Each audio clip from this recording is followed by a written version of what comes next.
Hallelujah, जय मसीह की, praise the Lord. आज के इस नए दिन के लिए हम पिता परमेश्वर को धन्यवाद दें।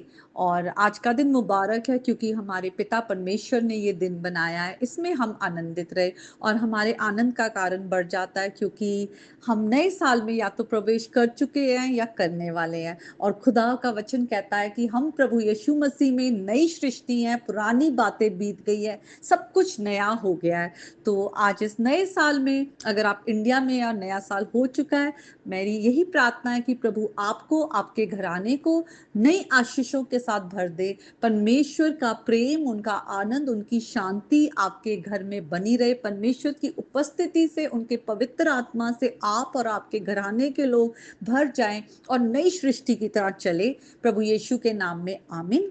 और आज का जो वचन है वो मैं आपके साथ शेयर करना चाहती हूँ, जो कि मत्ती की अंजील उसके 18 चैप्टर में है। अगर हम 21st वर्स जो ऑनवर्ड पढ़े, और ये वचन खास है इसलिए कि हम नए साल में प्रवेश कर रहे हैं। अगर हमारे जीवन में किसी भी तरह का किसी के प्रति गुस्सा है, नाराजगी है, किसी तरह से हम किसी की वजह से चोट खाए हुए हैं, तो हम नए साल में एंटर कर चुके हैं या करने वाले हैं। हम लोगों को माफ करते हुए, प्रभु का प्रेम दिखाते हुए हम नए साल में एंटर करें। और हम यहाँ वचन में देखते हैं कि पतरस यीशु मसीह के पास आकर कहते हैं कि अगर मेरा भाई मेरे प्रति किसी भी तरह का वो गुनाह करता है तो मैं उसे कितनी बार माफ करूं। तो क्या मैं उसे 7 बार ही माफ करूं? लेकिन यीशु मसीह कहते हैं कि नहीं, तो जितनी बार वो अगर तेरे प्रति गुनाह करता है तू उन्हें माफ कर। और हम फिर एक पैरेबल देखते हैं, दृष्टांत, जिसमें यीशु मसीह जो वो दृष्टांत को सुनाते हुए कहते हैं कि एक राजा था जो अपने जो उसके नौकर थे उनके साथ वो अपना जो अकाउंट था, लेखा सब सेटल कर रहा था।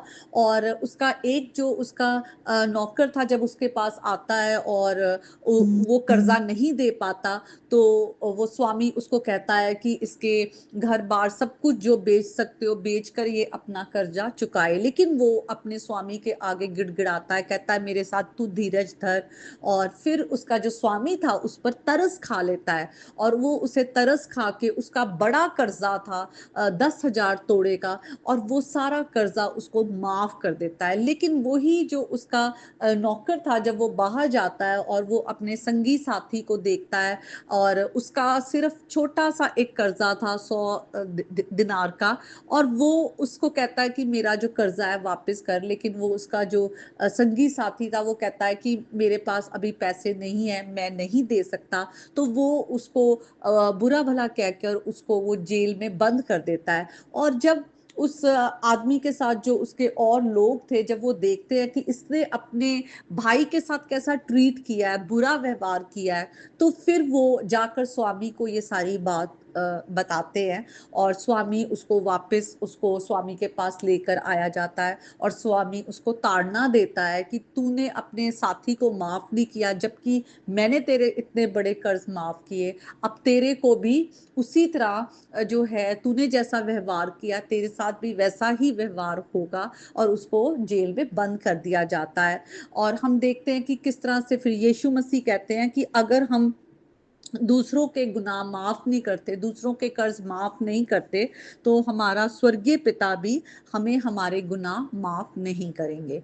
तो ये बहुत जरूरी है कि परमेश्वर ने हमारे लिए अपना पुत्र दे दिया, और हम पाप में थे, गुनाह में परमेश्वर से दूर हो चुके थे, हमने परमेश्वर के खिलाफ हमने गुनाह किया है।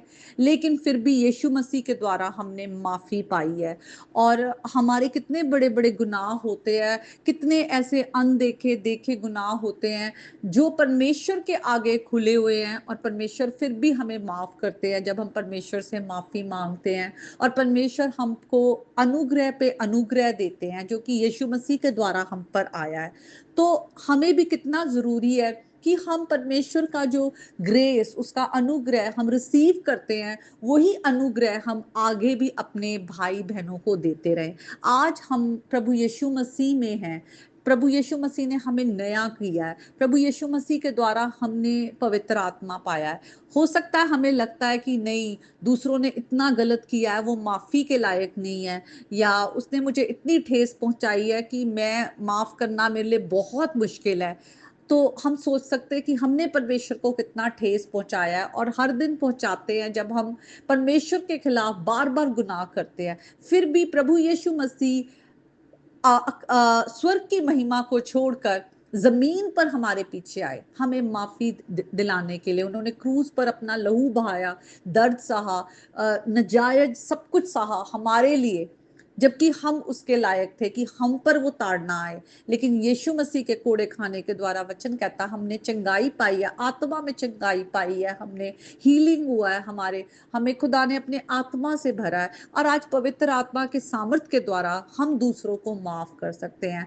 तो मेरे नए साल में आपके लिए यही मैसेज है कि आप नए साल में ये पुराना लेकर ना जाएं। ये आपको हमेशा परमेश्वर के साथ आपके रिश्ते को खराब करेगा। लोगों को माफ करें, लोगों पे प्रार्थना करें कि लोग जो हैं प्रभु यीशु मसीह को जाने, उद्धार का जीवन पाए, परमेश्वर के प्रेम को चखें और कहें परमेश्वर सचमुच भला है, और वो सचमुच बहुत भला है। उन्होंने हमारे जीवनों में हमेशा भलाइयां की हैं, और परमेश्वर की भलाइयां हमारे साथ चलती रहती है। वो हर दिन हमारे जीवन में नया करते हैं। तो हम परमेश्वर को हमारे जीवन में काम करने दें और उस आनंद से भरे रहें जो सिर्फ प्रभु में हमें मिल सकती हैं।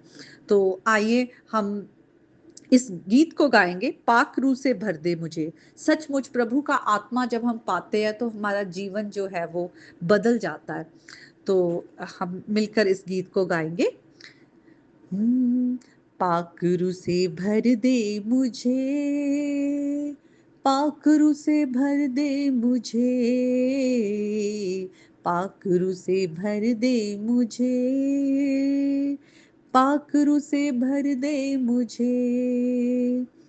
जहाँ भी मैं जाऊं गीत तेरे गाऊं, जहाँ भी मैं जाऊं गीत तेरे गाऊं, ऐसा यीशु कर दे मुझे, पाक रूह से भर दे मुझे, पाक रूह से भर दे मुझे।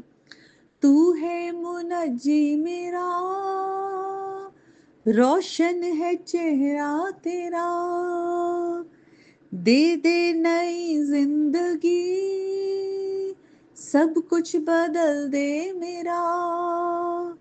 जहाँ भी मैं जाऊं गीत तेरे गाऊं, जहाँ भी मैं जाऊं गीत तेरे गाऊं, ऐसा यीशु कर दे मुझे, पाक रूह से भर दे मुझे, पाक रूह से भर दे मुझे, पाक रूह से भर दे मुझे, पाक रूह से भर दे मुझे। हालेलुया। आज के इस वचन के द्वारा और गीत के द्वारा आप सब बहुत आशीष पाए। Happy new year to you and your loved ones. God bless you all.